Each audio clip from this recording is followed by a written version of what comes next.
Hey guys, welcome back. Today we're creating a spooky ghost in Blender using just a cloth simulation. It's super simple, so let's dive in. First, make sure you have the BlenderKit add-on enabled because we are going to be using some free assets and materials from there. It's super easy to install. Just go to blenderkit.com, download the zip file, then go to Edit, Preferences, and in the Add-on tab, enable the BlenderKit add-on.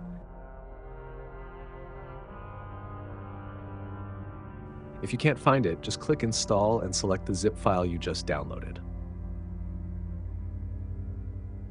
First, we're going to need a human figure to help us get an outline for our cloth simulation. Use the BlenderKit search bar up here, make sure you're in the Models menu, and search for a human model. It doesn't have to be detailed because it won't show in the final render. Let's use this base mesh created by Matteo Pascal. I hope I pronounced that right. Thanks for the model, Matteo. Click on the model and drag it into the scene. Now, let's add a plane. Tab to enter edit mode and scale it. This is going to be our cloth. Subdivide it a bunch of times, just enough for your PC to handle. Move it above the human figure. Bruh, this cloth looks a little too big. Anyway, select the cloth, go to the Physics Properties tab and add Cloth Physics. Leave everything in this tab as it is. Don't change anything here unless you know what you're doing. Okay, you can check the self-collisions. Now let's select our human figure and add a collision physics modifier under the Physics Properties menu.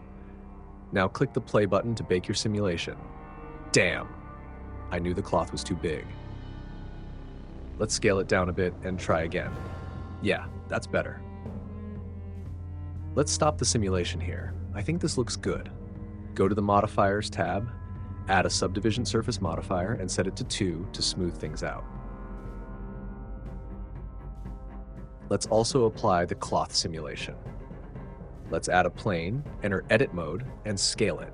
This is going to act as the ground. Select this edge and extrude it. Subdivide a bunch of times because we'll be adding a displacement modifier. Go to the Modifiers tab, add a displacement modifier, add a new texture, go to the Textures tab, and set the type to Clouds.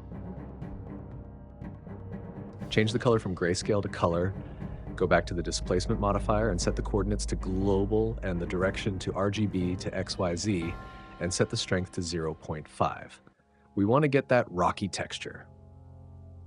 Add a subdivision surface modifier to smooth things out. Before we start texturing, let's set our camera first.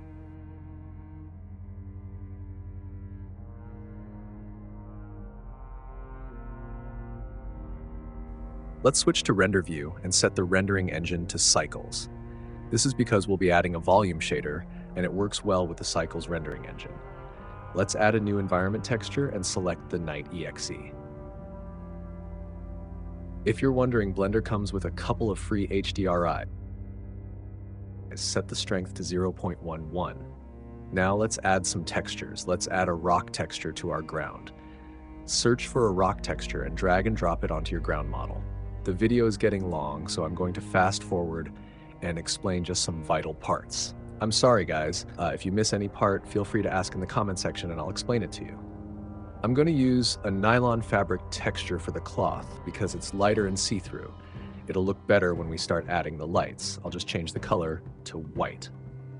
Here I'm adding some lights to the scene. Now, here's the important part. We want to create this kind of misty or foggy atmosphere. To do that, we're going to add a cube and scale it around our model. Instead of the principled BSDF shader, we're going to delete it and add a volume scatter shader. Connect the volume to the volume of the material output and set the density to 0.5. Let's view our final render. The scene was a little too dark, so I added an area light, and boom, ghost. If you found this helpful, like and subscribe for more fun tutorials like this. See you in the next one.